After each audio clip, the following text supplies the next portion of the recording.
All right, guys. This is Acer Spades Team TSE State 268. We are number one. I'm coming at you with what I would like to start a series on called How Powerful Are You? This will be part one of the series, and we're going to discuss the different forms of power in Last Shelter Survival, what's most important, what isn't. So, guys, this is just the intro, and I want you to stay tuned very, very soon to see as much information as possible in regard to power and how it can affect or does affect you. For part one, we're going to keep it very basic, but before I get into it, guys, was it just me, or did everybody? I mean, I really didn't necessarily enjoy Endgame. I did not really enjoy Avengers Endgame. Guys, this is my outlet for you guys, so if you don't mind, when you like and subscribe, leave in the comment section below also how you feel about Endgame Avengers. Like, it really was underwhelming for me. Alright, so anyway, now that that's out the way, let's go into how powerful are you. So the first things first, if you hit the middle button here, it actually shows my power is 6,319,000, right? If you hit that middle button, it'll pull me up, tell you about my power specifically, how I have it, etc. So first things first, let's go into the rankings button, and we're going to go to Alliance Power Ranking. Now, Alliance Power Ranking is very significant right now. As you can see, Team TSE is number 2 in my state. And we are below JOP, who is absolutely crushing it. I mean, they are literally 100+ million more than we are right now. It is Troop Day, and this is why this video is so significant. So we're going to talk about a few things. So if you go back outside of for show with how powerful things really are, what does that really mean? My power breaks down as such. I have 1.1 million in technology right now, 425,000 in building, and the rest of it, as you can see, is troop power right here in this middle section here. Troops are what make up most of the power out of all the power that I currently have. Now, that's very significant because I'm currently only rocking T7 just about everything. If you look at my formation, juicers there, and I have, of course, some T7 fighters as well. And because I'm level 22, I will go ahead and make T8s hopefully sometime today. But this is very significant because if I have 6 million power and I can more than fill up my APCs, and I also have almost literally 1 million troops right now at 600,000 power.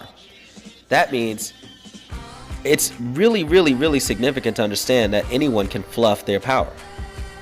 Now, what does fluff mean? It means you have way too much power based on your troop, and that for those troops are eating you out of house. Currently, I only have about 500,000 juicers in total. Those 500,000 juicers are creating a consumption of 413,000 oil versus the 113,000 that I make per hour. That means I'm losing 1/3 of a million oil per hour just by holding that many juicers. Now, guys, don't worry, there are specific heroes and production heroes that help hedge all of that, and you can station those, and that will help you. But if you'll notice, even at 6 million power, that is significant. So let's talk about this for a second. I'm currently base level 22. You need 22 to get T8. Everything else is T7 or below. That means if you are a level 20, 21, 19 base, and you have 8, 9, 10 million power yourself, you probably have way too many troops. And I don't care what kind of station heroes you have, you are stunting your own growth by having that many troops at any given time. If your technology is very weak and you don't currently have T8, if someone who does have T8 comes around, you're just going to feed them a whole lot of points during KE and give yourself some very expensive hospital bills, guys. It is not worth doubling the power that I currently have at a lower level just to have fluff, especially when it costs you precious RSS that takes a very long time to get. Now, you're not going to just want to fill up your APCs. Clearly, you are going to need excess troops. But guys, one of the most important techs that we can talk about on this video would be your improved medical facilities. Mine is currently maxed out. There are individuals, as I stated, who have much less hospital capability than I do, and I can only hold 212,000 troops. 2 or 3 good hits during KE will fill those hospitals up.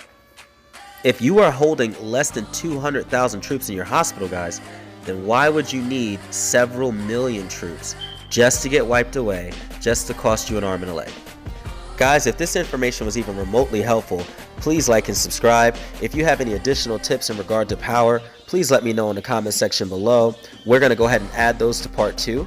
There's a lot more to talk about, like actual troop power, the APC power, and all the different powers that are involved, and how to change them or manipulate them to better you. Just a quick side note, guys, this is all pertaining to bases that are 22 or lower. Obviously, if you're level 23, 24, 25, there are significant differences in the amount of RSS that you're able to not only maintain but gain in a very short amount of time. So you can easily hedge a lot of these things just by being able to be powerful and strong and having a big troop. Of course, farms obviously hedge that as well. So if you have a lot of farm accounts, you kind of know what you're doing by those levels anyway. These are for the individuals who are sitting at 19 with 10 million power, guys. It's probably not the best idea. Anyway, guys, Ace or Spades signing out.